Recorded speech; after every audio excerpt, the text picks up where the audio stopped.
सभी को जय श्री राम, राधे राधे। मैं ईशा, पुत्री अशोक कुमार अरोड़ा जी की, गंगा विहार कॉलोनी नियर उर्मी होटल पोपतवाला, शांति कुंज, हरिद्वार, उत्तराखंड से आप लोग मेरी वीडियोस देख रहे हैं। मेरा क्या कसूर, मेरी ज़िंदगी का सच, एफबी पर और यूट्यूब पर भी।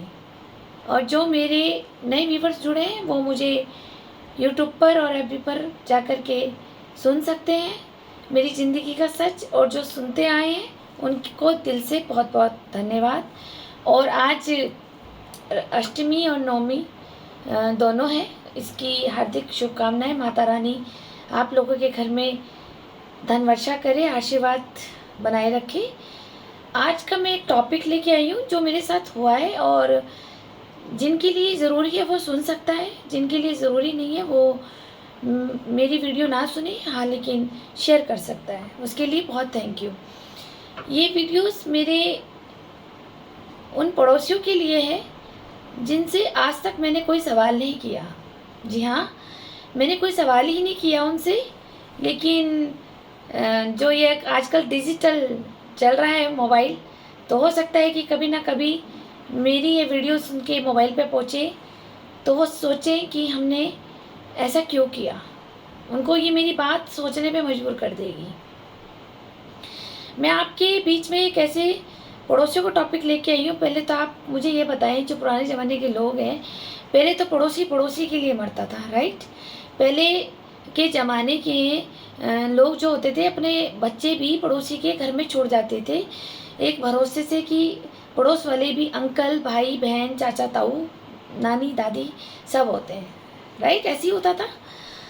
आजकल तो पड़ोसी ही के घर में भी छोड़ना, तो बच्चे को छोड़ना तो दूर, 1 मिनट के लिए अकेली भी हम नहीं छोड़ सकते, क्योंकि आजकल तो कलयुग आ गया भाई, और गलत नज़रों से सबको देखा जाता है।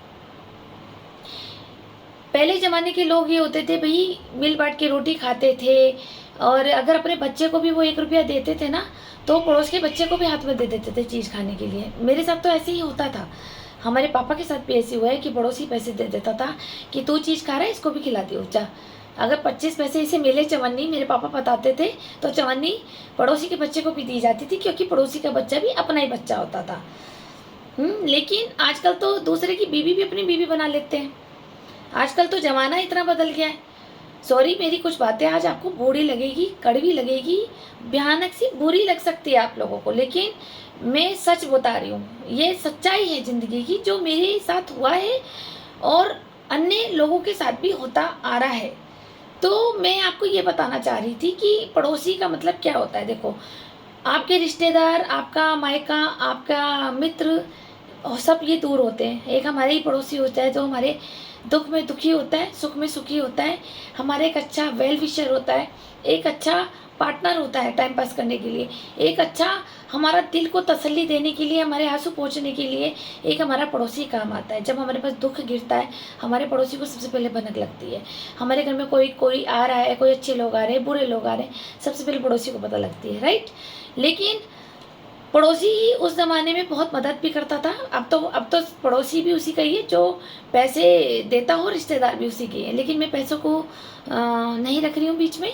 मैं ये बता रही हूँ, जैसे एक दूसरे से लेन देन, खाना पीना, एक साथ खाना, चाहे दाल रोटी बनी है, तेरे घर में दाल बनी है, मेरे घर भिंडी की सब्जी बनी है, तो ले तू थोड़ी तू खा ले, थोड़ी हम खा ले।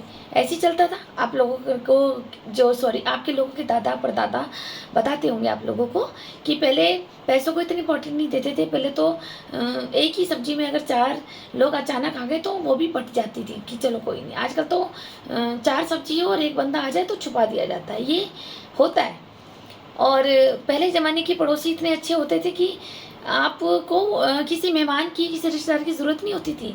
पहले पड़ोसी के घर में ही फ़ोन बजा करता था। याद होगा, पूरे मोहल्ले में एक पीएनटी फ़ोन वो घुमाने वाला होता था कि भाई फलाने फलाने के घर से नाने का फ़ोन आया है, चाचे का फ़ोन आया है, चो बुला के लाओ। ऐसे ही होता था। हमारे मोहल्ले में भी ऐसे हुआ नींबूगेर में कि हमारे घर में सक्सेना जी के घर में फ़ोन था, तो वो सबको बुलाती थी वो आंटी कि तुम्हारी नानी का फ़ोन दिल्ली से आया है, तुम्हारे बहन का फ़ोन आया है, तुम्हारी मौसी का फ़ोन आया है। तो हमारे ज़्यादातर पड़ोसी उन्हीं के घर में होते थे, और लाइन बारी से फ़ोन पे बात हो रही होती थी, हमारी भी होती थी।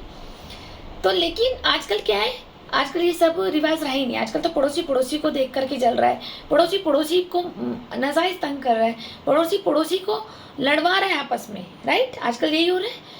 और मैं आपके बीच में पड़ोसी की इसलिए बात लेके आई हूँ क्योंकि मेरे साथ ऐसा हुआ है, और मैं अपने ही पड़ोसियों से आज सवाल मांगना चाहती हूँ जो मैंने कभी नहीं मांगा। पहली बात क्यों? क्योंकि मैं इनके घर ही नहीं गई हूँ। जी हाँ, मेरा इन पड़ोसियों का झगड़ा छोटी सी बात को लेकर के वो इतना बड़ा इश्यू बन गया है, जिसको मैंने एक मानसिक प्रताड़ना में भी झेला, आर्थिक परेशानी में भी झेला, और मैंने फिजिकल जो मैंने पेन सहा है अपनी बीमारी का, मैंने उसमें भी झेला, सामाजिक अपमान भी झेला, सिर्फ इन पड़ोसियों से। और जो ये पड़ोसियों का मुकदमा करते करते मुझे एंड में हार मान करके रोशनाबाद जाना पड़ा इन पड़ोसियों को लेकर के।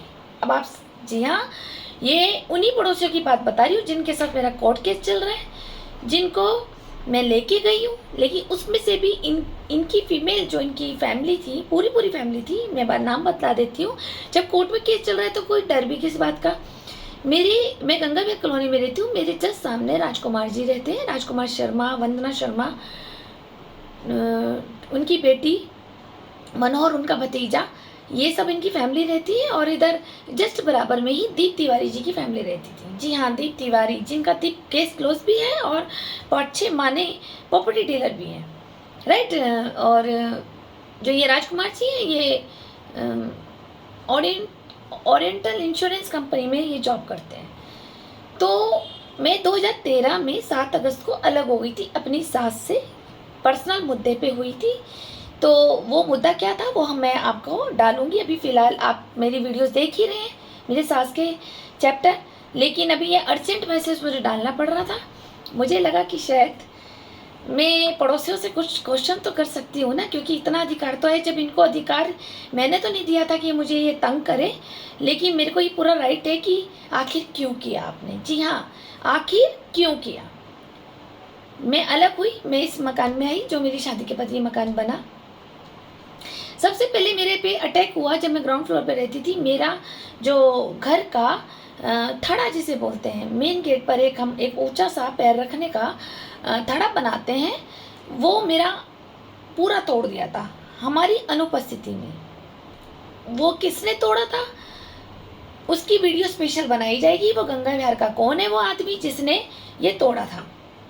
लेकिन आप ये बताएं, जब ये मेरा थड़ा टूट गया, मैं मार्केट दोपहर के समय मार्केट गई थी, इन 2 पड़ोसियों की फैमिली ने पूरा तमाशा देखा कि भाई जब सामने टूट रहा है, क्यों टूट रहा है, कारण भी पता है लेकिन नहीं बताया गया क्योंकि इनकी मिली भगत थी। ये चुप रहे, हमें बताया नहीं। तो अगर ये चाहते तो क्या ये रुकवा नहीं सकते थे, बोल नहीं सकते थे कि हमेशा और काका को फ़ोन करते हैं, भाई इनका थड़ा टूट रहा है तो अभी रुक जाओ, कितनी देर लग रही है, मार्केट ही तो गए हुए थे मोती बाज़ार, कितनी देर लगेगी मोती बाज़ार गंगा विहार से आने में। तो हमें फ़ोन कर सकते थे, रुकवा सकते थे। हमारे आने के बाद वो डीजल लेते। वो टूटने का कारण क्या था, क्यों तोड़ा गया था, किसी के मकान को नुकसान पहुंचाया, ये कानूनन अपराध होता है, पर इसके लिए किसी ने कोई आवाज़ नहीं उठाई। ठीक, उस वक्त मैं भी कोर्ट नहीं गई, मैंने कहा चलो कोई बात नहीं, उसका कर्मा परमात्मा देगा, और दिया भी है। और कैसे कैसे दिया वो मैं आपको, उसकी स्पेशल वीडियो बनाई जाएगी। ये भी एक तरह का ही भूमाफिया है जिसने हमारा ये तोड़ा, और इन पड़ोसियों ने तमाशा देखा। इन्होंने बड़ा एंजॉय लिया कि अच्छा इसका मकान टूट रहा है, नीचे का थड़ा टूट रहा है। उस वक्त इतनी मानसिक प्रॉब्लम में से मैं निकली थी अपनी सास से अलग होकर। दूसरा, जून के महीने में 2013 में केदारनाथ की आपदा भी आई हुई थी, जिसे हमें फाइनेंशियल लॉसेस भी काफ़ी झेलना पड़ा क्योंकि मेरे हस्बैंड का ट्रेवल्स का काम है। ठीक है, तो उसके बाद क्या हुआ, धीरे धीरे मैं किसी से मतलब नहीं रखती थी, ना मेरा इन पड़ोसियों के घर में आना जाना था, ना मैं राजकुमार जी के घर कभी जाती थी, ना मैं दीप तिवारी जी के घर कभी जाती थी, ना मैं रतनमणि डोभाल जी के घर जाती थी। जी हाँ, तो ये जो मैं सिर्फ इस कॉलोनी में अगर कभी कभार चली गई तो राहुल बेरी जी के घर चली गई, क्योंकि उस वक्त उनकी भी इतनी वो नहीं थी मेरे प्रति भावना की, लड़ाई वाली भावना नहीं थी। मुझे 2 फेस रखते थे मियाँ बीबी, राहुल बेरी जी और अंजू बेरी जी, तो ये मीठा बोलते थे मेरे साथ, तो मुझे तो लगता था मेरे तो बहुत अच्छे जेठ जेठानी है। तो मेरा कभी न कभी इनके घर में शाम के वक्त लगभग 5 से 6 बजे करीब में शाम को इनके घर कभी कभी चली जाती थी, थोड़ा मूड फ्रेश करने, या कभी मैंने कुछ बनाया देने। ठीक है, लेकिन इन दीप तिवारी जी की फैमिली ने और राजकुमार जी की फैमिली ने, मैं आज इनसे ये सवाल करना चाहती हूँ, अगर ये मुझे सुन रहे हैं तो, क्या मैंने आपको कभी गलत कहा? पॉइंट आप पकड़ना। अब ये मत कहना फलाने फलाने के घर में तुम कह के आई हो, फलाने को बोल के आई हो, फलाने को बोल के आई हो। नहीं, मैंने किसी को नहीं बोला। आज अष्टमी की तिथि है, नवमी की तिथि है, मैंने कभी आपके लिए उस वक्त नहीं बोला। मैं जो भी बोलती हूँ, जिसके लिए भी बोलती हूँ, मैं सामने बोलती हूँ। मुझे कोई दिक्कत होगी आपसे, मैं आपको सामने बोलूँगी कि मुझे आपसे ये दिक्कत है, आप इस दिक्कत का हल करो, ठीक है। आप ही को तो बताकर मुझे बेनिफिट होगा या पड़ोसियों को बताकर होगा, लेकिन आपने मेरे को जीने नहीं दिया, राइट। आपने मेरे साथ कैसी कैसी हरकतें करी। जब मैं इस मकान में आई तो राजकुमार जी और ये सब इन्वॉल्वमेंट थे। इन्होंने एक सुबह सुबह पानी खोल देना है 7-8 बजे, लगभग ये 5:30-6 बजे उठ जाते थे राजकुमार जी। तो ये सारा रोड धोते थे पानी से और सारा कचरा मेरे घर के बाहर कर देते थे। अब बताओ पड़ोसियों में लड़ाई बजेगी नहीं बजेगी? आप मुझे बताएं। पॉइंट आप मेरे नोट करना, आप जो भी मुझे सुन रहे हैं। आप होते उस वक्त क्या करते? मैं चुप रही, रोज तमाशा देखती रही। ऐसे करते करते इसका 1-1.5 महीना हो गया।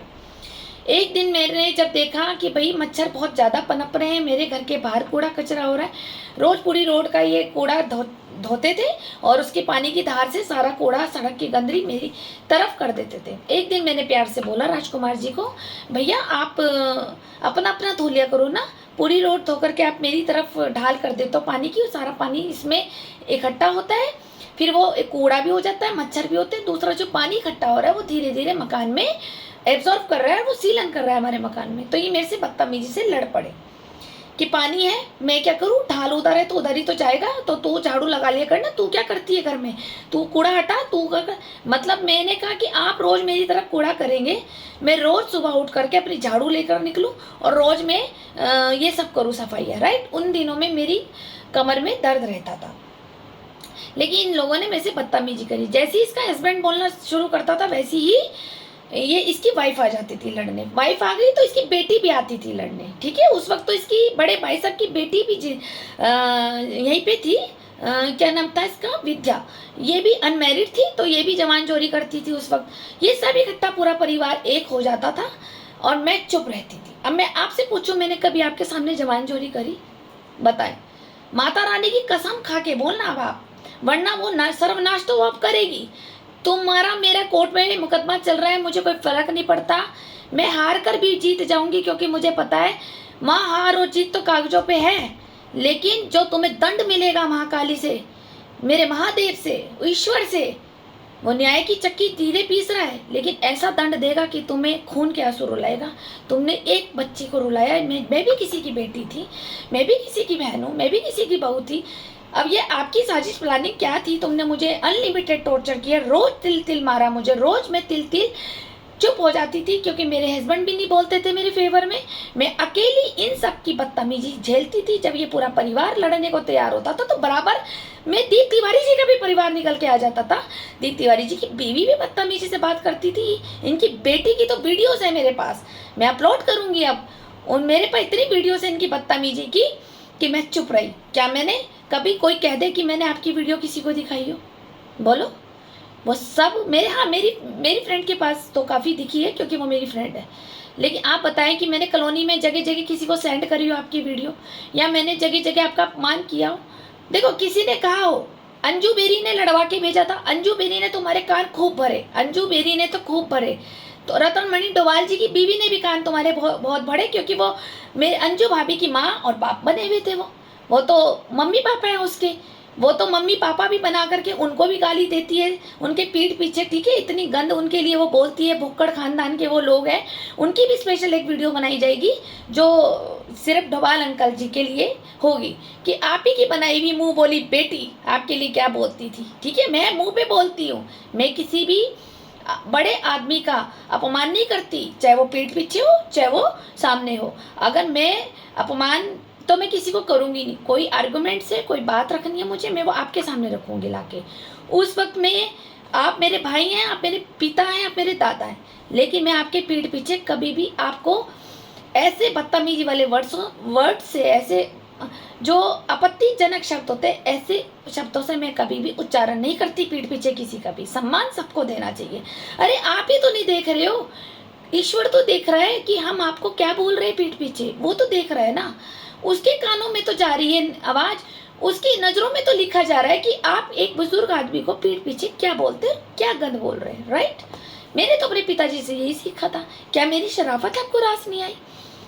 अभी मैं टॉपिक बता रही थी, आज मेरा टॉपिक हो सकता है लंबा हो जाए, लेकिन मुझे बनाना बहुत ज़रूरी है। इन दीप तिवारी जी की फैमिली ने और राजकुमार की फैमिली ने पूरा अनलिमिटेड टॉर्चर किया मुझे। ये कूड़े की बुद्धि की बात हुई तब भी मैं आपसे कुछ नहीं कह पाई। फिर धीरे धीरे आपका और जल बदतमीजी चढ़ने लगी।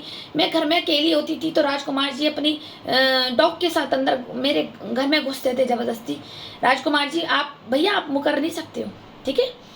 फिर इन्होंने देखा कि ये तो लड़ती नहीं है, ये मेरे अनलिमिटेड ये बदतमीजी कर रहे हैं, मुझे बांझ बोल रहे हैं। जी हाँ, इनकी बेटियां भी मुझे बोलती थी बांझ, मनूस, उल्टा, माचिस की तिल्ली, क्योंकि मैं पतली हूँ, बौनी, संतरे नहीं है इसके, नींबू है। आप समझ गए होंगे, लेकिन मुझे अब थोड़ी सी अपनी मर्यादा क्रॉस तो करनी पड़ेगी क्योंकि ये मैंने झेला है। जी हाँ, मैंने झेला है, जिसके कारण मुझे मानसिक प्रताड़ना इतनी हुई है कि मैं एम्स हॉस्पिटल से मेडिसिन खा रही हूँ एंग्जाइटी और डिप्रेशन की। इन लोगों ने देखा कि ये तो तब भी नहीं सब्र, मेरे अंदर सब्र था, पेशेंस था, मैं चुप थी क्योंकि मैंने उन बच्चियों की गलती नहीं निकाली। मैंने कहा नहीं, इनकी गलती नहीं, इनकी माओ की गलती है जो अपनी बच्चियों को आगे करती है, इनके पिता की गलती है जो अपने बच्चियों को आगे करते हैं लड़ने के लिए। क्यों? क्योंकि दीप तिवारी जी एक फेमस प्रॉपर्टी डीलर है और इनको हमारा मकान सस्ते में लेना था। ये भी एक तरह की भूमाफिया हैं जो लोगों को परेशान करते हैं। ये पैसे की डिमांड तो नहीं करेंगे जैसे शंकर अग्रवाल ने, मेरी आपने वीडियो देखी होगी शंकर अग्रवाल भूमाफिया वाली, वो पैसे की डिमांडें करता है, ये टॉर्चर करता है। ये दीप तिवारी जी और राजकुमार जी ये मिलके टॉर्चर करते हैं ताकि इतना परेशान हो जाए बंदा 100 रुपये की चीज़ 10 रुपये में बेच के चले जाए। और या फिर सामने वाला कपल, ये जो भी उनकी फैमिली है उस मकान की, वो इतनी टॉर्चर हो जाए, इतनी बीमार हो जाए कि वो जल्दी मर जाए, या फिर ये अपना भी आत्महत्या कर ले और जल्दी से भाग जाए। ये भूमि हड़पने की साजिश और प्लानिंग है। आप सावधान रहिए ऐसे लोगों से। मैंने तो झेला है क्योंकि इसका दर्द मैंने कहाँ झेला? एम्स हॉस्पिटल में। तब तक मैं बहुत अच्छी थी, सेहत से भी अच्छी थी, फिजिकल भी अच्छी थी, मेंटालिटी भी अच्छी थी, हर तरीके मेरे को, मैं ऐसी कोई प्रॉपर कोई ऐसी नहीं थी कि भाई मैं कुछ अदबंगी दिखूं। वो इनकी नज़रों में थी, इनकी बेटियों की नज़रों में थी क्योंकि मेरा फिगर अच्छा नहीं था, मेरा 36 नाप नहीं था, मेरे पर्सनैलिटी खूबसूरत नहीं थी, मैं हाउसवाइफ थी। मैं पोस्ट ग्रेजुएट हूँ और मैं टीचर ट्रेनिंग वगैरह मैंने सब कुछ किया हुआ है मैं, ठीक है। इन लोगों ने सोचा मैं घर में रहती हूँ, सिंपल सूट पहनती हूँ, जींस टॉप तो मैं पहनती नहीं, सिंपल सूट पहनती हूँ, पूजा पाठ में रहती हूँ, रोटियाँ बनाती हूँ, हमारी ये बकवास रोज झेलती है, तो इसका मतलब ये कहीं ना कहीं अनपढ़ है। इनकी बात का पलट के इनने जवाब नहीं दिया, इसका मतलब ये अनपढ़ है। ये कोई 7वीं 8वीं पास लेडी आई हमारे सामने, इसको अनलिमिटेड टॉर्चर करो, बोनी बोलो, बांझ बोलो, उल्टा बोलो, मनूस बोलो कि इसकी शक्ल देखो तो हमारे एग्ज़ाम में हम पास नहीं होते, इसकी शक्ल देख लो तो हमारा कोई काम नहीं होता, इसकी शक्ल देख लो तो हमारे घर में क्लेश होते हैं, इसकी शक्ल देख लो तो दीप तिवारी जी का कहना होता था कि आज तो प्रॉपर्टी ही नहीं बिकी, डीलिंग ही कैंसिल हो गई, क्योंकि आज सुबह उठते ही इस मनूस का मुंह देख लिया था।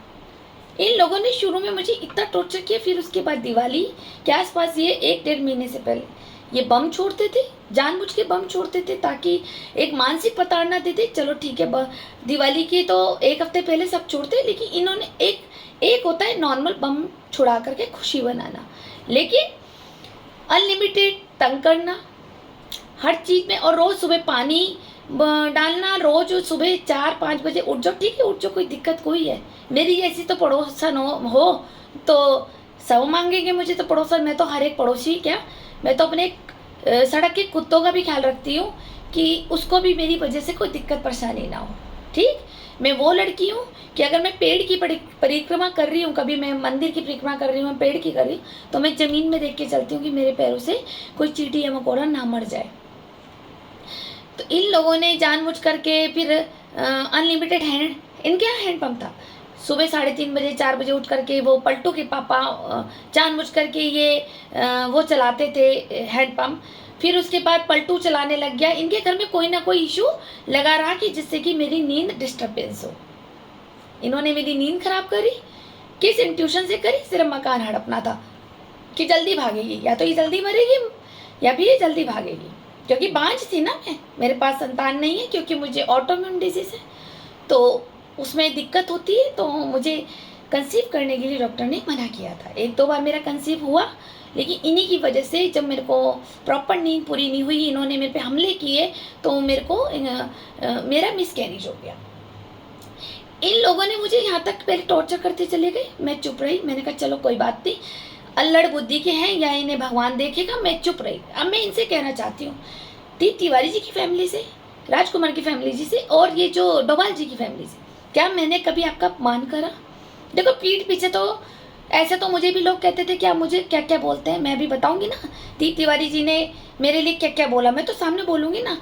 लेकिन मैंने कभी बोला है तो मैं बताओ, आप आके बोल दो कि मैंने बोला है।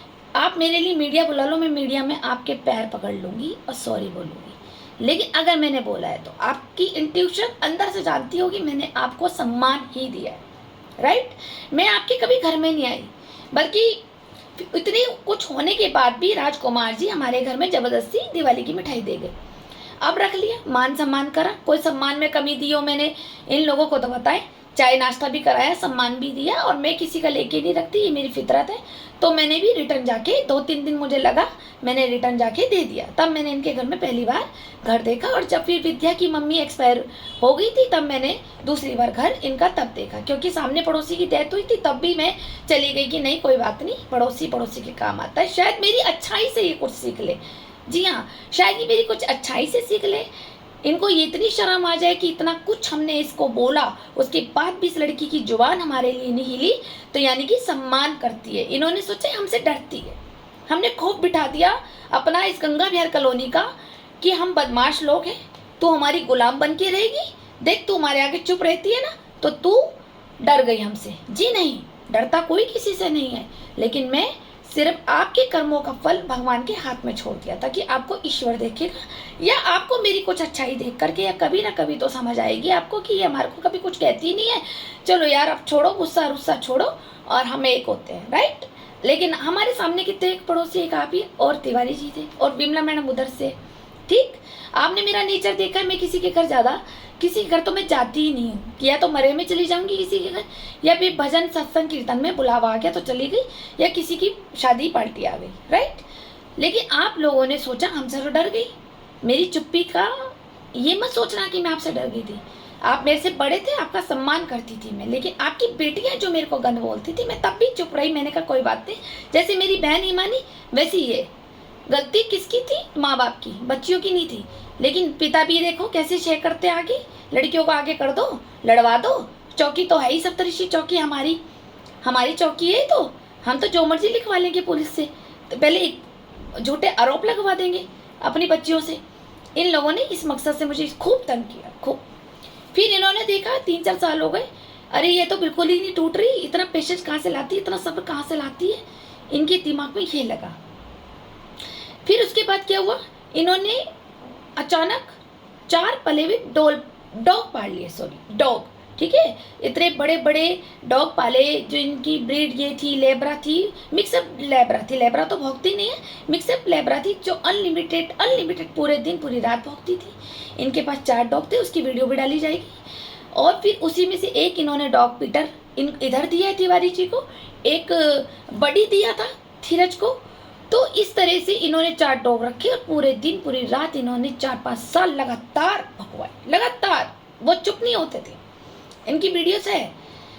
अगर इनको मैंने प्यार से कह दिया कि भैया आप ये डॉग्स को अंदर रख लो, लेकिन ये डॉग नहीं रखेंगे। जब राजकुमार जी की बड़ी एटीट्यूड वाली लैंग्वेज होती थी, जैसे भूमाफिया बदमाश लोग नहीं होते, डॉग तो अंदर नहीं होने का, बता क्या करेगी, तेरे से जो होता है ना वो तू कर ले, डॉग तो अंदर नहीं होने का। वही इसकी बीवी बोलती थी, वही इसकी बेटी बोलती थी। मेरे पास सारी वीडियोस है, मेरे को टाइम लगा तो मैं वो भी डालूंगी, लेकिन मैं सोचती हूँ मेरी बच्चियाँ हैं तो मैं ना डालूँ। हाँ, पर्सनली मैं लीगल कानून को दिखा चुकी हूँ, पुलिस स्टाफ को दिखा चुकी हूँ, लेकिन पुलिस पुलिस ने मेरे साथ कोई मेरे को संतोषजनक निर्णय नहीं दिया, जिसके कारण मुझे कोर्ट जाना पड़ा। कोर्ट में भी इन्होंने अब लेडीज़ के नाम कटवा दिए, अपनी बेटियों के भी और महिलाओं के भी, ठीक है, जिसमें कि रत्नमणि डोभाल जी की पत्नी भी थी और राजकुमार जी की पत्नी और बेटी भी थी, दीप तिवारी जी की बेटी और वाइफ भी थी। इनकी दीप तिवारी जी की जो बेटी और वाइफ है, इनकी एक धमकी होती थी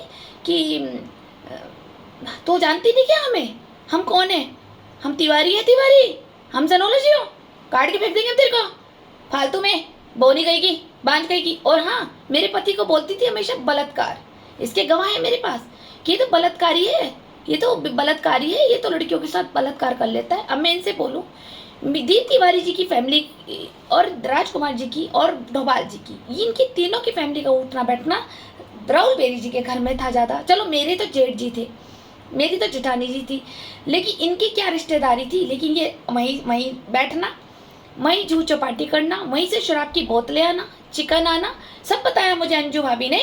आप क्या सोच रहे हो? और सबको ये दी जाती थी एक तरह का घूस, ठीक है, वो मैं तो घूस बोल रही हूँ, रिश्वत, कि ताकि परेशान करो ईशा को। किनके साथ बैठते थे? देह व्यापारियों के साथ, जो देह व्यापारी है। जी हाँ, राहुल बेरी जी देह व्यापारी, मेरी सास रूमा बेरी जी जो मेरे को देह व्यापार में डालना चाहती थी, जो घर में मुझसे धंधा कराना चाहती थी, ये इनकी जूह चपाटी रूमा बेरी जी के साथ और राहुल बेरी जी के साथ लगी रहती थी। जब मुझे ही पता लगा कि ये लोग ऐसे हैं, तो मैंने अपना संपर्क तोड़ दिया अपनी सास से भी, जी हाँ, और मैंने राहुल बेरी जी से भी तोड़ दिया, क्योंकि 2016 में ये जो औरतों के नाम बताए हैं, राजकुमार की फैमिली की औरतें और दीप तिवारी जी की औरतें और रत्नमणि डोभाल जी की वाइफ, ये सब इन्वॉल्वमेंट होकर के एक साथ झुंड बना करके मेरे पे हमला करने आ गई, मेरे साथ मार पिटाई करने आई। उस वक्त मेरे हस्बैंड ने भी मेरे को सपोर्ट नहीं करा, मेरे हस्बैंड घर पे भी नहीं थे। जब मेरे हस्बैंड आए तो मेरे हस्बैंड ने कहा कि छोड़ मामला, मेरे हस्बैंड ने मुझे सपोर्ट नहीं करा। मुझे लगा ये अपने भाई के साथ मिला हुआ है या फिर अपनी माँ के साथ मिला हुआ है।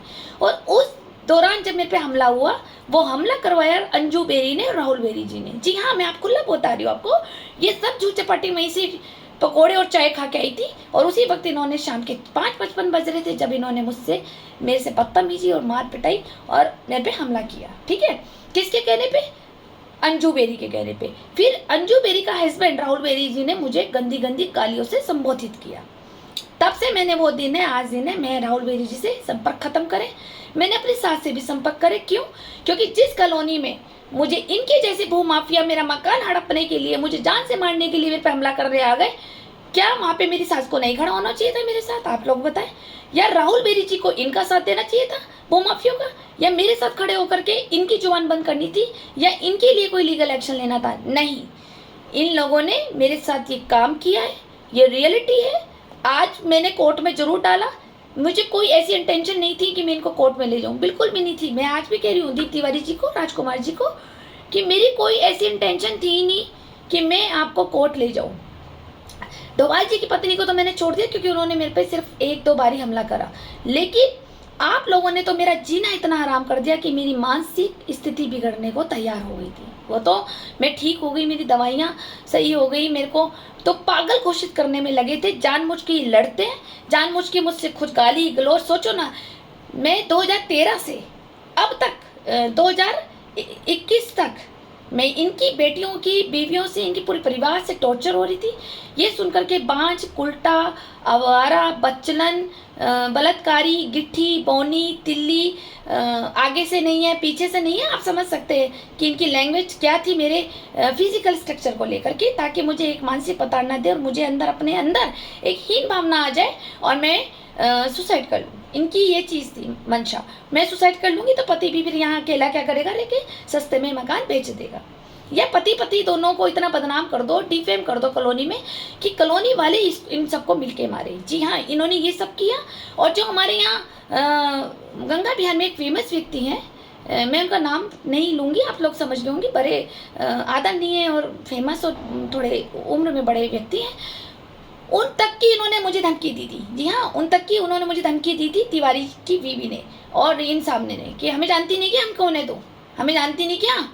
और राजकुमार जी तो सीधा उसकी धमकी देते थे जिनके यहाँ हमारे बड़े जेठ जी बैठते हैं मित्र, उनके बचपन के मित्र है का बचपन किसे कह लो, टीनेजर एज से वो मित्र रहे, उनकी धमकी मुझे खुलेआम देता था। मैं नाम पुलिस को दे सकती हूँ, मैं खुलेआम इनके नाम नहीं डालूंगी क्योंकि मेरी नज़र में माननीय नाम है, लेकिन इस तरह से इन्होंने मुझे बहुत टॉर्चर किया, बदमाशों की धमकियाँ दी, हम तिवारी हैं, हमसे मत उलझियो, और जान से मारने की धमकी। खतरा इतना मुझे पनप गया था कि मैं अपने सारे दरवाजे पे मुझे ताले लगा के रखने पड़ते थे। मैं कोई अगर किराएदार रख रही हूँ अपनी सेफ्टी के लिए तो ये उन लोगों को भी गन बोलती थी कि भाई ये तो देह व्यापारी है, ये धंधा करती है और ये धंधा भी करवाती है। ये ऐसे ऐसे लोगों को भड़काती थी। मेरे किराएदार मुझे बताते थे कि आपके लिए ऐसा बोला जाता है, पर हमने ऐसा आपको देखा नहीं, हम भी तो यहाँ रह रहे हैं। मैं कभी इनके घर लड़ने नहीं गई, ना मैंने कभी अपने किराएदार को कहा कि तू सामने बोल सकता है क्या, क्योंकि मेरे को लड़ना पसंद ही नहीं है। ना मैं आर्ग्यूमेंट्स किसी को करती हूँ, मैं कुछ नहीं करती हूँ, मैं सिर्फ चुप बैठती हूँ, सिर्फ चुप, क्योंकि मैं जानती हूँ कि मेरा परमात्मा, मेरा परम ईश्वर आज नहीं कल नहीं परसों तुम्हारे साथ वो दंड करेगा, वो दंड देगा तुम्हें कि तुम्हें खुद को याद आएगा कि तुमने किया क्या है। क्या आपको लगता है कि आपने मेरे साथ सही किया है? आप सोचना अपनी आत्मा से। ठीक, मैं सोचती थी आप मेरे बहुत अच्छे पड़ोसी बनेंगे, अरे मैं तो वो लड़की हूँ, मैं तुम्हारे लिए तो अपनी जान भी दे दूँ, मैं वो लड़की हूँ। अभी आपने मुझे आजमाया नहीं, तुमने सिर्फ जिसकी घूस खा रहे थे ना उसके कहने पे, मेरी सास के कहने पे, देह व्यापारी लोगों के कहने पे और भू माफिया लोगों के कहने पे तुम लोगों ने मुझे मेरा जीना आराम कर दिया। इन्होंने इस तरह से मुझे फिर हमले करते चले गए, फिर इन्होंने डॉग पाल ली, फिर मेरे को और जान से मारने के लिए घर में देखो क्या प्लानिंग हुई कि राजकुमार जी अपनी फीमेल डॉग को मेरे घर में लेके आते थे, ब्रूनी को, जानबूझ करके कि भाई आपके डॉग, मेरे पास एक शिट डॉग मेल था, छोटा था हाइट में लेकिन वो बड़ा डॉग थी। 2-3 बार मेरे घर में अकेले आया है डॉग को लेके कि भाई इनसे मीटिंग करा दी। जी हाँ, अगर राजकुमार जी झूठ बोल रहे हैं तो सामने जज को बताएं, मेरे को आप भी जज के सामने बताएं ना कि मैं गलत बोल रही हूँ। मैं अपनी जान सुरक्षा में डरती थी कि मेरे पे हमला करने आया है या मेरे को हमला करवा देगा, जान से मार देगा।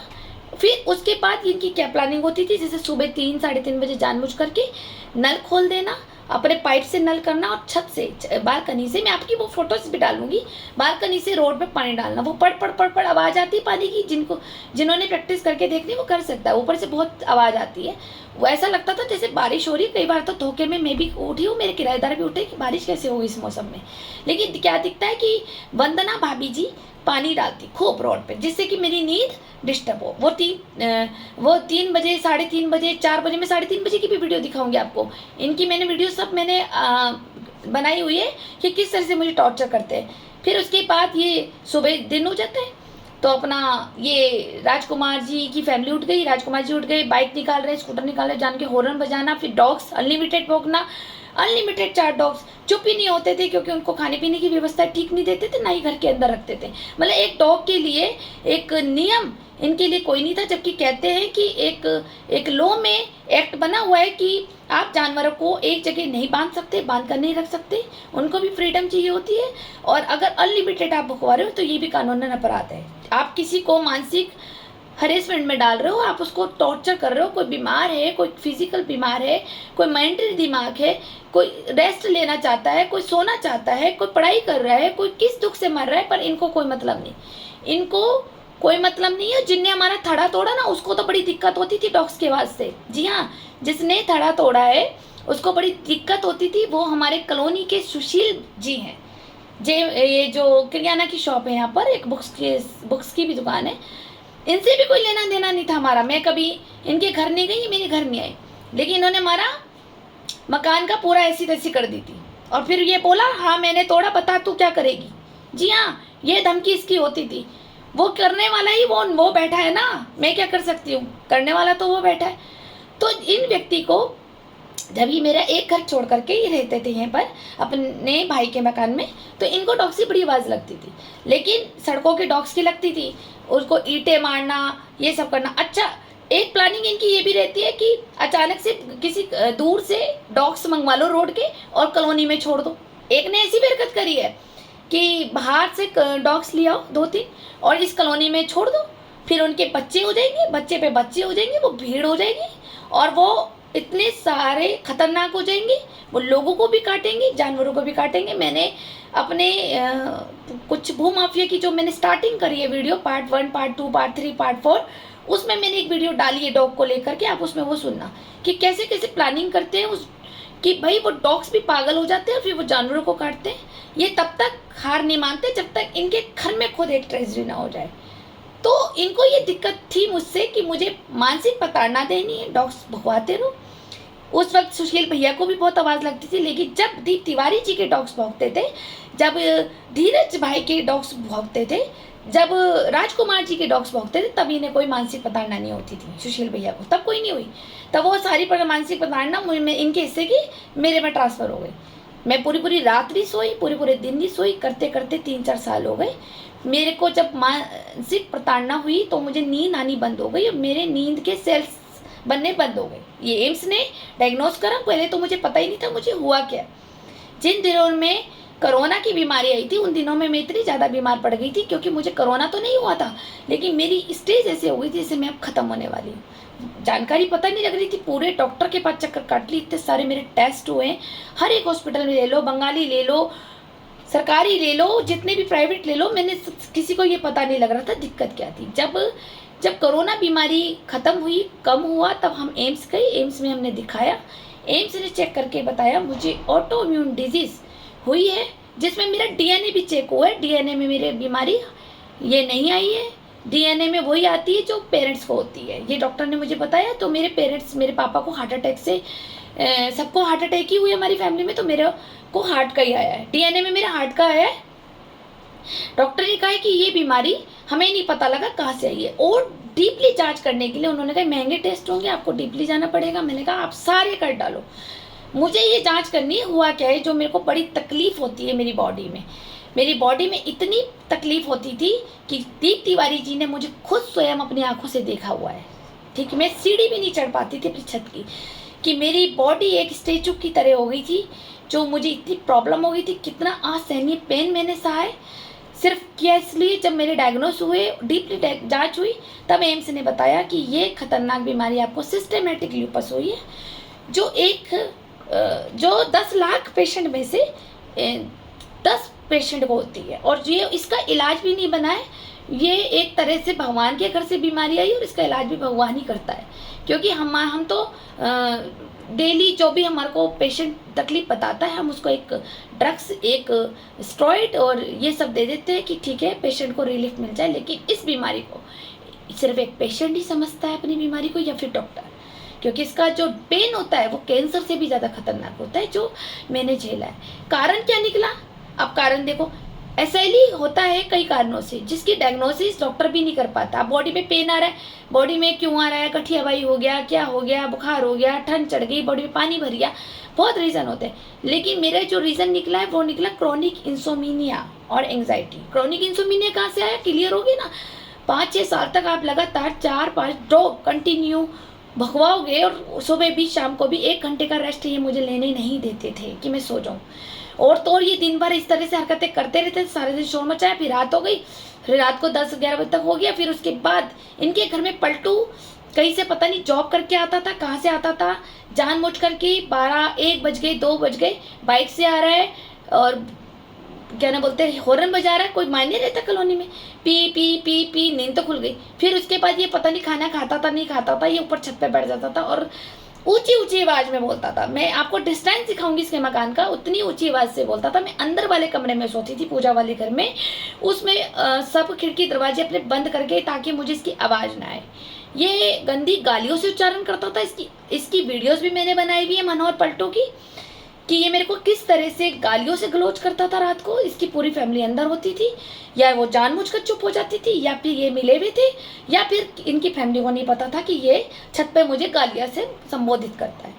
और जोर जोर से बोलता था कि उस इतनी डिस्टेंस में मेरे अंदर वाले कमरे में वो गालियाँ मुझे सुनाई दे रही है। मैं ठंड में, जब ठंड आ गई थी, जनवरी आ गई, फरवरी आ गई, तो मैं बाहर देखती थी, मैं चुपचाप देखती थी। मैं इतना भी नहीं कह सकती थी कि पलटू भाई बेटा थोड़ा धीरे बोल लो, मुझे सोने दो, मैंने अभी दवाई ली है, मुझे रेस्ट करना है, नहीं। जी हाँ, मैं कह नहीं सकती थी, मुझे पता था अगर मैंने रात को 2 बजे भी अगर इसको टोक दिया तो इसकी पूरी फैमिली इकट्ठी हो जाएगी लड़ने के लिए, और तो और ये तो इकट्ठी हो ही जाएगी, लेकिन साथ में दीप्ति तिवारी जी की भी फैमिली इकट्ठी हो जाएगी। इनकी भी काफ़ी वीडियोस बनाई हुई है कि वहाँ पिता पीछे खड़ा है, वहाँ बेटी आगे खड़ी है, वो जवान चला रही है रात को 2 बजे। इनका कुत्ता अनलिमिटेड भौंक रहा था, मैंने कुछ नहीं करा, मैं सिर्फ बाहर आई अपना मोबाइल लेके मैं वीडियो बनाती थी। क्यों बनाती थी? क्योंकि जब मैंने 1-2 बार पुलिस को कंप्लेंट करी तो पुलिस ने मुझे कहा प्रूफ चाहिए। हम कैसे मान लें कि रात को भोगता है? चलो 1 दिन भोग रहा था, 2 दिन भोग रहा था, आप रोज की वीडियो बनाओ। फिर जब मैंने पुलिस के कहने पे मैंने वीडियोस बनानी शुरू करी तो जब 2-2:30 बज रहे थे तो इसकी बेटी सामने आई, वो मुझसे बदतमीजी बोल रही है, वो वीडियो भी डाली जाएगी। अगर मैंने भी बोली है तो इनके पास वीडियो होनी चाहिए, राइट? ये तो सबसे ज़्यादा, मेरे से ज़्यादा तो ये टेंशन में रहते हैं कि मेरे लिए सबूत रख ले, तो इनके पास भी वो वीडियो होनी चाहिए। और अगर मैंने वीडियो बनाई, अगर उसमें उनकी बेटी है बदतमीजी बोल रही है मुझे, इनकी फैमिली बदतमीज बोल रही है, तो उसमें मेरी भी बात होनी चाहिए, राइट? लेकिन मैं चुपचाप सिर्फ वीडियो बनाती थी कि कोई बात नहीं, तुम मुझे जितना दुख दे रहे हो उसका 10 गुना मल्टीप्लाइड होकर के तुम्हारे पास जाएगा ही जाएगा। मैं आज भी ये कह रही हूँ, आज नवरात्रि का 8वीं और 9वीं दिन है, माँ काली तुम्हें देख रही, तुम्हारा सर्वनाश ही करेगी। आज नहीं करेगी, आज हंस लो, तुम खूब हंसो, मेरी वीडियो देख के हंसो, खूब हंसो, उल्टा सीधा बोलो, मेरे मरने की उम्मीदें लगाओ, मुझे मरने की मैनिफेस्ट करो, लेकिन होगा तो वही ना जो ईश्वर ने लिखा है। आज नहीं तो कल होगा, तुमने मुझे सताया, कल तुम्हारी बेटियों के साथ होगा, होना तो है ही। ठीक है, कर्म तो सबने भरना है, मैंने भरा है ना। मैं यहाँ गंगा बिहार कॉलोनी में आई, तुम्हारे जैसे पड़ोसी मुझे मिले, कहते हैं पड़ोसी तो अच्छे मिल जाए तो जिंदगी स्वर्ग हो जाए, फिर तो किसी रिश्तेदार की जरूरत ही नहीं है। लेकिन यहाँ तो पड़ोसियों ने मुझे इतना नाजायज तंग किया। आप जो समाज मुझे देख रहे हैं, आप मुझे बताएं कि ऐसे पड़ोसी आपको चाहिए? अगर ये मेरे पड़ोसी होते, मेरे ये इंसान भी होते, चलो पड़ोसी तो छोड़ो, इंसान भी होते, बंदा एक रिक्वेस्ट कर रहा है कि मेरी तबीयत ठीक नहीं है, आप अपने डॉग अंदर कर लो, तो क्या करने चाहिए या नहीं करने चाहिए? आप मुझे बताएं कमेंट सेक्शन में लिखिए, जो आप ये समाज देखते हैं। क्या अगर मेरी प्रॉब्लम इतनी हो गई थी, मेरे को इनकी वजह से प्रॉब्लम हो गई इतनी, फिर हमने क्या सोचा कि चलो अब 3 मंजिल का मकान तो था, हमने 4थी मंजिल डाल ली कि मैं ऊपर बेडरूम बना लेती हूँ, मैं वहाँ पे सो जाऊँगी। मैं ऊपर सोने लगी, मैं ऊपर सोई, तो उसके बावजूद भी इन्होंने बहुत ज़्यादा पूरी रात पूरे दिन डॉग्स में कोई, उसने मुझे बहुत तेज फीवर था। मैंने सुबह 6 बजे उठ करके जब मैंने देखा वन्ना भाभी जी उठ गई हैं, मैंने इनको प्यार से बोला भाभी जी सिर्फ 1 घंटे के लिए डॉग अंदर कर लो, मैं थोड़ा रेस्ट कर लूँ, मैं पूरी रात नहीं सोई। तो ये चिल्ला के बोली, इसकी वीडियो भी मेरे पास है, मैं वो भी डालूंगी कि डॉग को अंदर नहीं होगा। फिर इसकी बेटी बोली, उसमें राजकुमार बोला, वो सब मेरे पे एविडेंस है। मैं आज जो भी आपके सामने बोल रही हूँ, मैं बिना एविडेंस के नहीं बोल रही हूँ आप लोगों को, ठीक है? मैं ये धीरे धीरे भी एविडेंस डालूंगी आगे जाके। अभी देखते हैं कोर्ट में क्या होता है, क्योंकि कोर्ट में तो बड़ी सिफारिश मिली भगत, सब चीज चाल साजिश चल रही है। कोई बात नहीं, यही तो जीतोगे। मैं तो चाहती हूँ तुम लोग जीतो, मैं तो कह रही हूँ, मैं मेरे अंदर तो कोई ऐसी इंटेंशन ही नहीं थी कि मैं आपको कोर्ट ले जाऊँ। मैं तो तुम्हें खुद माफ कर दूंगी वहाँ रिटर्न में, बताओ। लेकिन क्यों? क्योंकि अंदर की एक खुशी है कि महाकाली तुम्हें बर्बाद करेगी, उसका जो न्याय होगा ना वो बड़ा अच्छा होगा। ये तो न्याय कुछ भी नहीं है, ये कुछ भी नहीं है। तुम मुझे अभी सामने टाइम बर्बाद कर रहे हो कोर्ट आकर, अरे सामने आ जाओ और बोल हमें समझौता करना है, समझौता कर, ठीक है मैं तुम्हें माफ़ी देती हूँ, जाओ आजाद। ना तुम कोर्ट आओ ना मैं कोर्ट आऊँ, क्योंकि मेरी इंटेंशन ही नहीं थी, तुम लोगों ने मुझे मजबूर किया। मैं फिर पुलिस में, फिर देखो फिर इन्होंने क्या करा, जब सब चीज़ खाते कर ली अपने डॉग्स के द्वारा, परेशान कर ली, सब कुछ कर, फिर इन्होंने लगाए कैमरे मेरे ऊपर। जी हाँ, वो भी डाली जाएगी। इन्होंने कैमरे ऊपर छत के पास लगाए और उसमें मेरे बेडरूम में मुझे पहुंच करते थे। फिर ये मुझे ब्लैकमेल करता था राजकुमार कि मैंने तेरी वीडियो बना रखी है। वो मुझे एंग्जाइटी जो हुई, वो मुझे खौफ, वो मुझे डर, वो तिल मुझे जीने नहीं देता था। मैं 24 घंटे इसके कैमरे को देखती रहूँ कि मुझे तो नहीं देख रहा है। इनने मुझे इस तरह से कर दिया था कि मेरी हालत ख़राब होती चली गई, मेरे को हाई लेवल पे एंग्जाइटी हो गया, मेरे सेल्स इतने बेकार हो गई, ब्रेन में नींद नहीं आ रही है, नींद ये दवाइयों से भी नींद नहीं आ रही थी मेरे को। ये सोच लो कि उस वक्त ये हालत थी कि मैं, डॉक्टर भी सुन के हैरान होते थे कि मैं 20-20 दिन कंटिन्यू जगी हूँ, कंटिन्यू 1 मिनट की मुझे नींद नहीं आई। कुछ इनके डॉग भौंकते रहे और कुछ इनका एक खौफ मुझे बिठा दिया, और कुछ ऐसा खौफ कि मैं जब भी बाहर निकलूं तो इनकी बेटियां और इनकी वाइफ, इनकी फैमिली कि ये देखो बोनी जा रही, ये देखो गिट्ठी जा रही, ये देखो बांध जा रही, ये देखो उल्टा जा रही, पता नहीं क्या करते हैं ऐसे लोग जी कर। जी हाँ, ये दीप्ति तिवारी जी की बेटी ने मुझे बोला, उसकी वीडियो डाली जाएगी कि पता नहीं क्या करेगी ऐसी जिंदगी, ऐसे लोग क्या करते हैं जी करके, इनको तो मर जाना ही ज़रूरी है, मेरे पास वो भी वीडियो है, मैं डालना चाहूँगी, क्योंकि जब मुझे अपना प्रूफ रखना है। फिर इन्होंने जब इन्होंने इतनी बदतमीजी कर दी तो मैं सप्तऋषि चौकी गई। सप्तऋषि चौकी में कोई काम नहीं हुआ, इन्होंने उल्टा ही मेरा चालान कटवा दिया, क्योंकि दीप तिवारी जी की चौकी है, आप समझ सकते हैं। दीप गेस्ट लॉज भी है और बैठना कहा था देह व्यापारी के साथ, ठीक है। तो और किन के साथ? पत्रकार रतनमणि डोभाल जी के साथ, मेरे जेठ जी देह व्यापारी के लोगों के साथ, और ये जो मेरी सास देह व्यापारी है, तो इन लोगों के साथ जब उठना बैठना होगा, और वहीं पर ही इनकी चाल भगत मेरे खिलाफ चालान काट करके दे दिया। फिर मैं बड़ी कोतवाली गई तो वहाँ से भी चालान काट के दे दिया। फिर मैंने सीयू सिटी के आगे मीटिंग रखवाई, एंड में मुझे कोर्ट जाना पड़ा। मैंने वरिष्ठ पुलिस देहरादून में भी इनकी शिकायत कंप्लेंट करी थी, पर वो जांच पे जांच आती रही, लेकिन यहाँ की पुलिस ने कोई सही से एक संतोषजनक निर्णय मुझे नहीं दिया कि इनकी जो मैं कंप्लेंट लेके जा रही हूँ वैसा इन्होंने लिखा हो। नहीं, वो सब मिली भगत सिफारिश सारे काम हो गए। मेरे को जब भी मैं उनका लेटर पढ़ती थी कि क्या निर्णय निकाला पुलिस ने, तो लेकिन कोई संतोषजनक मुझे निर्णय नहीं दिया, मुझे एंड में कोर्ट लेके जाना पड़ा। क्या ये इन लोगों ने सही किया मेरे साथ, दीप तिवारी जी ने और इन सब ने? बताओ। मैं रतनमणि डोभाल अंकल से ये पूछना चाहती हूँ, आंटी से पूछना चाहती हूँ, आपका और मेरे घर में इतना डिस्टेंस है, मैं कभी आपको कुछ कहती हूँ? आज मतलब ये रखो, ये तो अभी 1-2 साल से मैंने, जब से आपकी बीवी ने हमला करा तो मैंने पैर छूने बंद कर दिया आपकी वाइफ के। वरना मैं जब भी उधर से निकलती थी, कोई ऐसा दिन नहीं था, जैसे मैं अगर सामने जब भी दिखी, मैंने अगर एक दिन में 10 बार आंटी दिखी तो मैंने 10 बार उनको राम राम करी, उनके पैर छुए, सम्मान ही दिया ना मैंने कभी दीप तिवारी जी की फैमिली कहते कि मैंने कभी कुछ कहा? देखो, दुनिया को कहा ये मत बोलना, मैंने कभी आपको अपमान किया, कभी गाली दी, कभी कुछ कहा? आपकी बेटियों को करना होता तो जिस तरह से मैंने आपकी वीडियोस बना रखी, मैं पता नहीं अब तक तो कितनी वीडियोस डाल देती, ठीक है। अब आप ये कहोगे नहीं है, आप चाहो तो मेरे से पर्सनली ले सकते हो पेन ड्राइव में।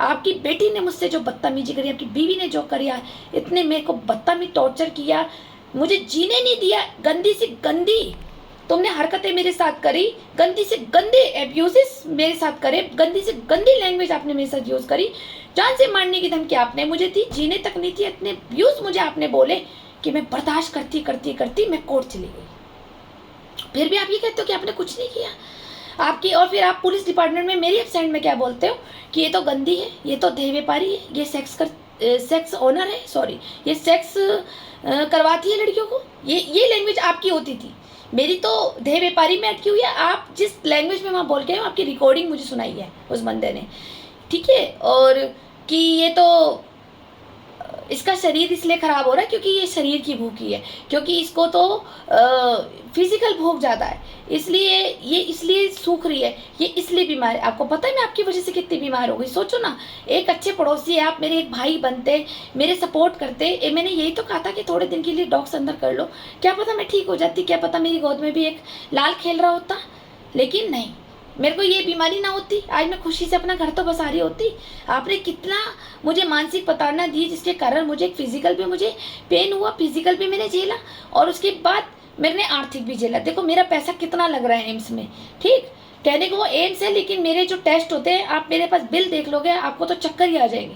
मेरी जो मेडिसिन इतनी महंगी महंगी आती है, आपको तो चक्कर ही आ जाएंगे। लेकिन आज मैं थोड़ी सी इम्प्रूवमेंट हूँ।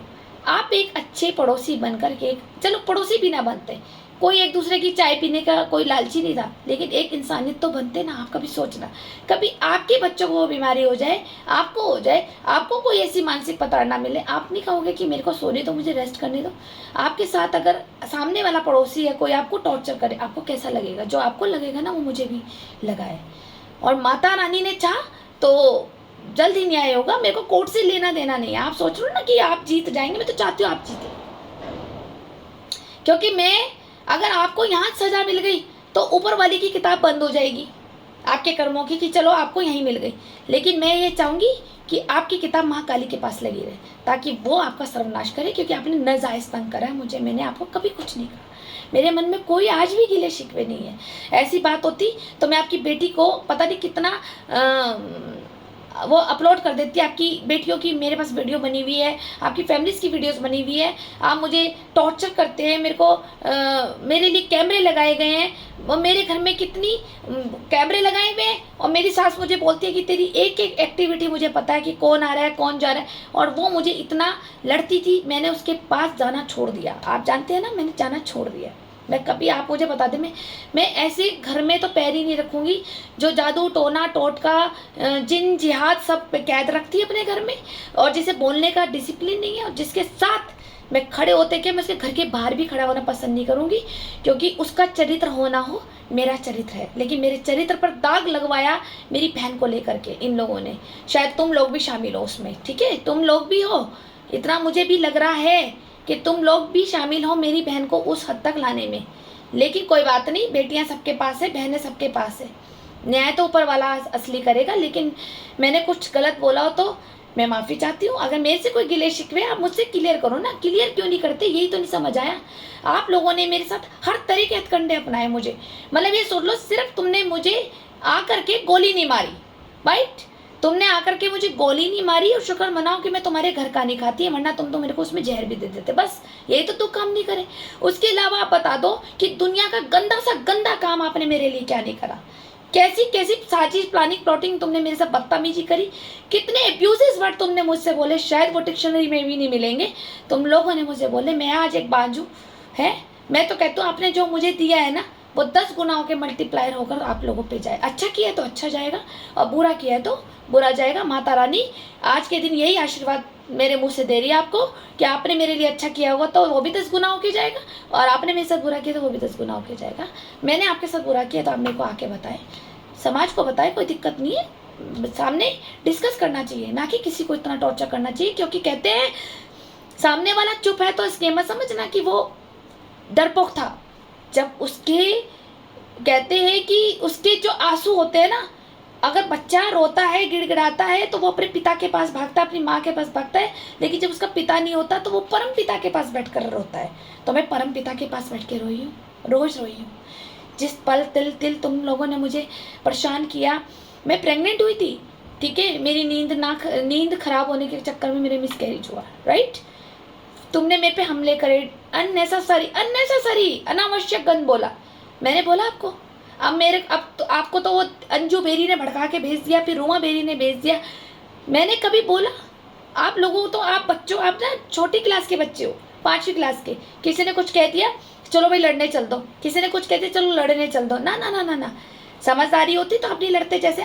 जैसे आपके लिए लोगों ने मुझे बोला कि तेरे बारे में ये लोग इतना गंद बोलते हैं, तो कुछ एक बार बात कर ले, मैंने कहा नहीं बोलने दो, वो उनकी सोच है, वो उनकी सोच है, वो उनकी सोच है, उनकी आवाज़ है, उनका मुंह है, मेरी सेहत पे क्या कुछ जा रहा है, बोलने वाले को भगवान भी सुन रहा है, मैं नहीं सुन रही तो वो तो सुन रहा है, मेरे कान तक नहीं जा रही वो तो सुन रहा है, और वो जब सुन रहा है तो उसकी फिर कॉपी और कलम भी खुली हुई है, फिर तो न्याय वो करेगा।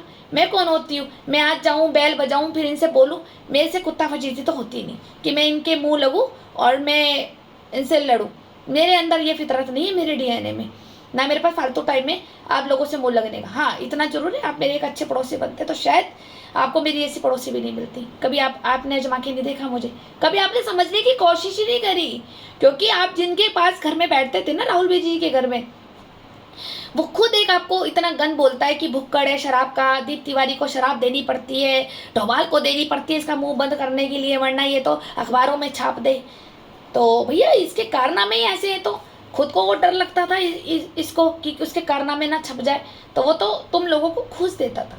जैसे कहते हैं ना कुत्ते को हड्डियाँ, वो तो ये बोलता था कि मैं तो कुत्तों को हड्डियाँ फेंकता हूँ, तुम भी फेंको, ये उसने बोली थी मुझे राहुल बेरी जी ने। मैं तो कहती हूँ आप घूस लेते हो, लेकिन वो मैं कुत्तों को हड्डियाँ देता हूँ, तभी तो ये मेरी भाषा भोंकते हैं, तू भी दिया कर, इन्होंने ये मुझे बोला था, ठीक है। और आप लोग मुझसे इतनी जलन करने लगे किस लिए?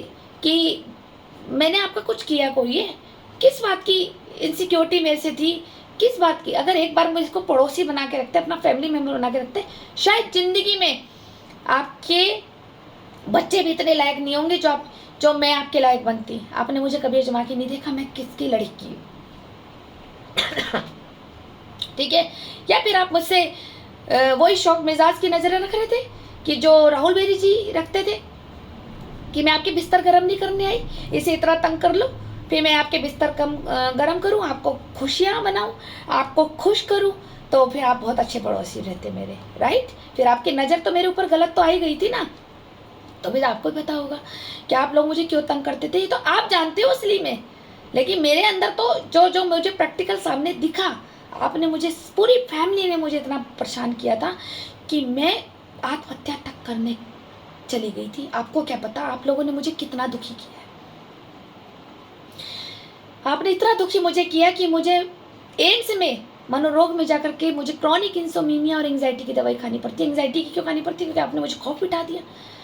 तो मेरे पीछे कुत्ते छोड़ देते थे, कई बार तो आपने पीटर छोड़ा आपकी बीवी ने मेरे पीछे, ठीक है, कई बार बडी मेरे पीछे पड़ा, किस तरह से एक दो बार मेरे पीछे भ्रूणी पड़ गई। तो किस तरह से तुम लोग मुझे कुत्ते से कटवाने के प्लान बनाते थे, किस तरह से मुझे टॉर्चर करते थे।